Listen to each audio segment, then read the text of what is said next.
साम्राज्य न्यूज, सामान्यांचा असामान्य आवाज। जय हिंद। काल 29 मार्च 2026 रोजी चैत्रवारीचा बंदोबस्त पंढरपूर शहरामध्ये तैनात होता। त्याच अनुषंगाने पंढरपूर शहरचे स्टाफ यांनी केबीपी कॉलेज चौकात एक सस्पेक्टेड वाहन त्यांच्या निदर्शनास आले। त्यांनी थांबण्याचा इशारा केला, ते वाहन थांबले नाही आणि मग पुढे जाऊन ते वाहन डीबीपी मॉलच्या समोर त्याला अडवले व त्याची झडती घेतल्यानंतर असे त्यात आढळले की त्याच्यात 2 पॅकेट्स एक हिरवे पदार्थ त्याच्यामध्ये आहे। नंतर शहानिशा झाल्यानंतर ते गांजा सस्पेक्टेड असं त्याच्यामध्ये आहे असं कळत आहे। त्याच्याच अन्वये ही जी काही वाहन होतं त्याचा वाहन क्रमांक आहे MH13BN 4868 आणि त्यामध्ये जो आरोपी आहे त्याचे नाव आहे माणिक चौगुले।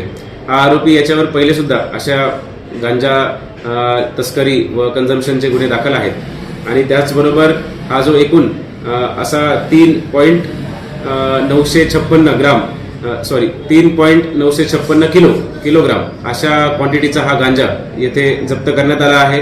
पंचनामा, व्हिडिओ रेकॉर्डिंग सर्व या ठिकाणी करण्यात आलेला आहे व गुन्हाही दाखल झालेला आहे। या कारवाईमध्ये एकूण जवळपास 80,000 रुपयांचा हा गांजाचा मुद्देमाल व त्याचबरोबर एक स्विफ्ट कार ज्यामध्ये ज्या गाडीच्या डिक्कीमध्ये ही वाहतूक होत होती असे 2 वस्तू आयटम्स या ठिकाणी सीज करण्यात आलेले आहे।